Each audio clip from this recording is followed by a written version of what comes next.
หมู่จัดงานวันเกิดครับผมก็ไปกินแบบเต็มที่เลยแนวผมมันสายแข็งเนาะ3ลัง4ลังนี่เฮ็ดหยังผมบ่ได้ดอกพองานเลี้ยงเลิกราทุกคนก็แยกย้ายผมกลับบ้านผู้เดียวครับระหว่างทางผมขับรถผ่านไฟแดงเห็นเด็กน้อยขายพวงมาลัยอยู่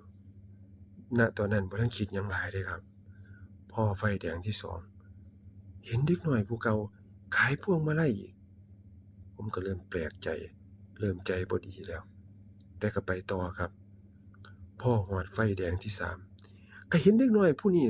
ขายพวงมาลัยอีกคือเก่าผมก็เลยหลับตาตั้งสติหายใจเข้าลึกๆมื่นตาขึ้นหันไปเบิ่งใหม่เห็นเด็กน้อยผู้นั้นขายพวงมาลัยอีกคือเก่าผมก็เลยตัดสินใจเปิดกระจกรถไปถามครับเฮ้ยเฮาขับรถผ่าน3ไฟแดงเฮาเห็นโตขายพวงมาลัยอยู่ทุกไฟแดงเลยสรุปแล้วโตเป็นคนหรือเป็นผี เด็กน้อยผู้นั้นก็ถามผมขึ้นทันทีครับพี่นั่นแหละเป็นอะไรขับวนไฟแดงอยู่นี่3รอบแล้วก็นึกว่าจะกลับมาซื้อพวงมาลัยตกลงจะไปไหนกันแน่มาสร้างว่าผมมาสมเจ้าอีหลี